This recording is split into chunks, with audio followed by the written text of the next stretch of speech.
भारत रत्न बाबा साहब डॉक्टर भीमराव अंबेडकर जी की 135वीं जयंती के अवसर पर मैं उनके चरणों में नमन करके अपनी विनम्र श्रद्धांजलि अर्पित करता हूं और यह बात गर्वपूर्वक दोहराता हूं कि बाबा साहब का मिशन अधूरा प्रधानमंत्री श्री नरेंद्र मोदी जी के नेतृत्व में एक एक करके कर रहे हैं पूरा।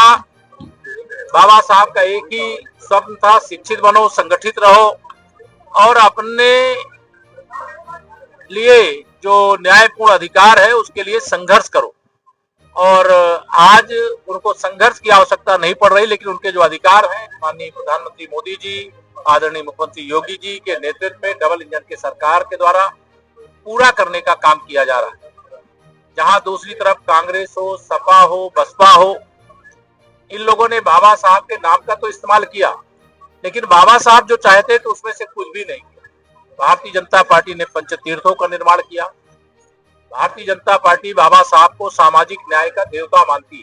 सर, अखिलेश यादव और कांग्रेस पार्टी यूपी की कानून व्यवस्था पर सवाल खड़े कर रही, कह रहे बीजेपी की जयंती मना रही बाबा साहब की और दलितों की हत्या हो रही है। जो दलित, पिछड़े, वंचित, शोषित या किसी भी गरीब के साथ इस प्रकार की घटनाओं को अंजाम देने का काम करेंगे, उनके खिलाफ इतनी सख्त और कड़ी कानूनी कार्रवाई होगी। ये सपा बसपा कांग्रेस की सरकार नहीं है, भारतीय जनता पार्टी की सरकार है और कानून व्यवस्था से खिलवाड़ करने वालों का अंजाम क्या होता है, जो खिलवाड़ किए हैं उनको इसका अंजाम भुगतने के लिए तैयार रहना चाहिए। कानून के हिसाब से सख्त जल्द से जल्द कार्रवाई।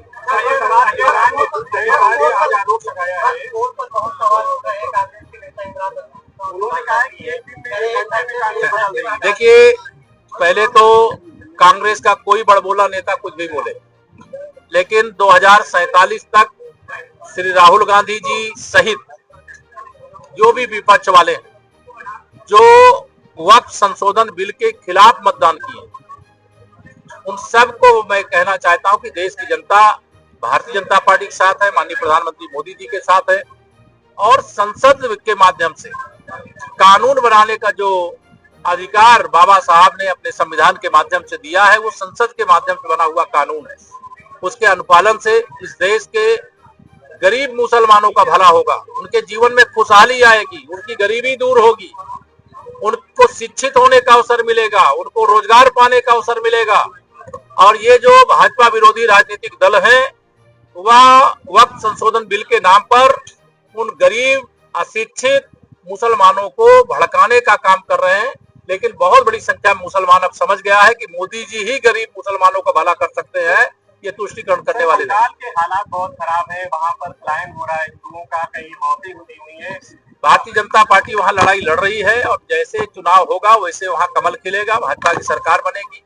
वहां भी वक्फ संशोधन का जो कानून है वह लागू होगा और किसी जिनका भी पलायन हुआ, जैसे वो यूपी से सपा की सरकार के समय बड़ी संख्या में लोग पलायन किए, भाजपा की सरकार आने के बाद वो घर वापस हुए, वैसे ही बंगाल में होगा। जिनको पलायन करना पड़ा है वो ममता बनर्जी जी की तुष्टिकरण की घिनौनी राजनीति है। सत्ता के संरक्षण में वहां गुंडागर्दी हो रही है वक्त संशोधन बिल की आड़ में, और सत्ता जब भाजपा की आएगी उसका जवाब नहीं। सर, यूपी में इस तरीके की घटनाएं न होने पाए की ऐलान लगातार किया जा रहा है कि हम यहाँ कोई कानून को हाथ में लेगा तो कानून उनके खिलाफ अपना कदम उठाएगा, कड़ी कार्रवाई करेगा और वैसे उत्तर प्रदेश में ऐसी कोई घटना नहीं।